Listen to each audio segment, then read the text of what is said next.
últimos anos, milhares de animais são cruelmente maltratados ou mortos em todo o mundo. O homem sempre utilizou os animais dependentes dele para sua sobrevivência. Porém, nem sempre os tratou muito bem. Basta lembrar dos equinos, nossos principais colaboradores, que são usados até o fim de suas forças. Os Invisíveis. Maus tratos, muitas vezes as pessoas acham que é físico, bater, mas existe também o relacionado ao comportamento do animal, né? A privação de certos comportamentos naturais, entendeu? Então, muitas vezes não é só bater, você enclausurar um animal, prender um passarinho numa gaiola, você não está batendo, você não está agredindo fisicamente, mas você está privando, né, esse animal de cumprir as funções naturais dele, né, na natureza, no dia a dia, às vezes falta de água, falta de comida, né, isso é considerado maus tratos também. Normalmente quando a gente pega um animal debilitado na rua, o primeiro passo é levar no veterinário para fazer um atendimento. A gente leva no veterinário, faz o atendimento necessário para reabilitar a saúde dele, ou fica internado, ou se ele já for liberado no mesmo dia, a gente leva para uma hospedagem paga. A gente tem até alguns animais que vivem em lar temporário de algumas protetoras amigas, mas o mais comum é essa hospedagem que a gente paga para mantê-los até eles serem adotados. O animal silvestre, ele é encaminhado para o CETAS, que é o Centro de Triagem de Animais Silvestres, que fica lá em Seropédica. Quando não é possível, né, levar para lá e tudo, o órgão que apreendeu pode levar para algum criatório, de repente, conservacionista, ou então algum parque que tenha, né, faça esse trabalho, né, de reabilitação, de soltura de animais, mas o padrão mesmo é levar para o CETAS, que é o Centro de Triagem lá em Seropédica. Charretes foi um assunto bastante polêmico e que as pessoas se iludem muito achando que, acabando a charrete, o animal vai ficar livre de qualquer tipo de trabalho. Infelizmente, ainda não chegamos nesse estágio. O animal, o cavalo, como qualquer outro animal, ele é considerado pela lei brasileira um bem semovente. Então, ele é um patrimônio. Você compra, você vende, você troca. Então isso, se a gente tiver o fim da atividade da charrete, que é uma atividade legalizada, é uma atividade que tem regras, então se você acaba com essa atividade, o que vai acontecer?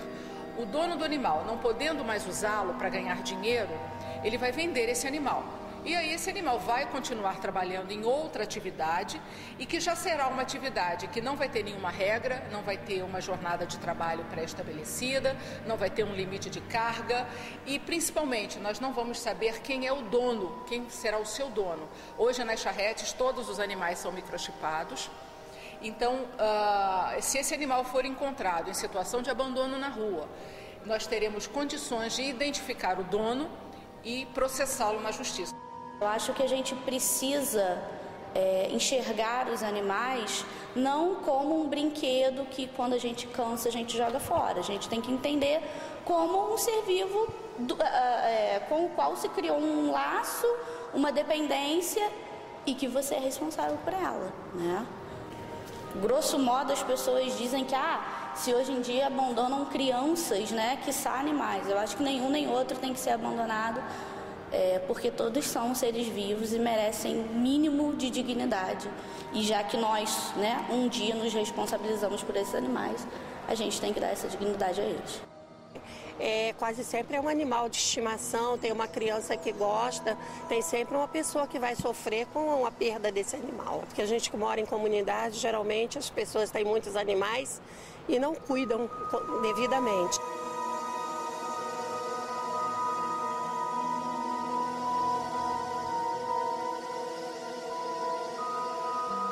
Existe a lei, né, de proteção animal.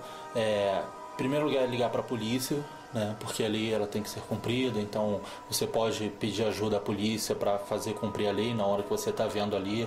A gente pede para não ir sozinho, não ir diretamente, porque muitas vezes a pessoa está agredindo um animal, né, nada impede dela chegar e querer te agredir também.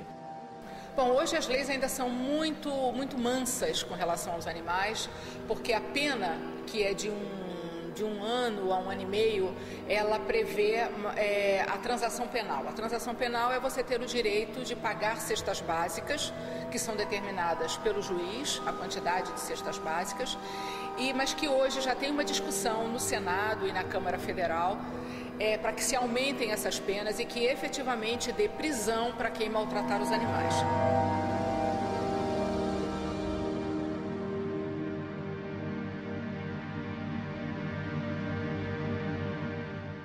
Dentro das minhas possibilidades, se eu puder retirar um animal da rua, um animal que está sofrendo, um ser vivo que está sofrendo, e eu tiver a possibilidade de cuidar dele como ele merece ser cuidado, eu vou tirar. Caso que marcou muito, teve até um parecido há pouco tempo, foi o da Bela. É uma cadelinha que a gente resgatou na UPA, lá do Quissamã. Ela foi atrás da ambulância, seu tutor teve uma parada cardíaca, foi levado para a UPA e lá ele veio a falecer. E ela ficou na UPA aguardando o seu dono. Ele, falecido, nenhum familiar foi procurar para retirá-la de lá. Ela ficou lá, acabou entrando no CIO, ela era até bem novinha na época, acho que entrou no CIO mais pelo estresse emocional que ela teve, da perda do dono, de estar num lugar que ela não conhece, não está à vontade. E a gente teve que reabilitá-la também, fez todo o tratamento. Graças a Deus ela foi adotada, foi doada por um casal de doutores no Rio, então está super bem, a gente mantém contato com eles, Existe um limite de vida também, Porque, por exemplo, hoje eu tenho uma cachorrinha que na verdade nem era de rua, ela até tinha um dono, mas é como se não tivesse, e ela quebrou a coluna. O veterinário quis sacrificá-la na hora e eu não quis. Eu falei que eu ia tentar cuidar dela, porque ela, como ela quebrou a coluna, ela perderia, segundo o veterinário, todas as funções do lugar da quebra para baixo, e ela teria uma sobrevida muito difícil. Eu falei, não, eu vou tentar, e se de fato ela ficar com dor, ela sofrer e a vida dela ficar muito difícil, eu de fato teria que sacrificá-la. Hoje ela é o nosso bebê, ela é muito importante pra gente, ela mobiliza a família inteira. Hoje ela está na 3ª versão de um carrinho que meu marido fez para ela. Ela já era velhinha, ela é cega, ela é surda. E por causa da paralisação ela tem muitos problemas de digestão, Ela tem muita cólica, ela tem muito problema de diarreia. Dá um trabalhão, não dorme à noite, muitas noites a gente fica acordado. A gente tem que mobilizar a minha mãe, minha avó, que já tem mais de 70 anos, mas ela é a alegria da casa. Enquanto eu puder cuidar dela, ela vai ficar com a gente.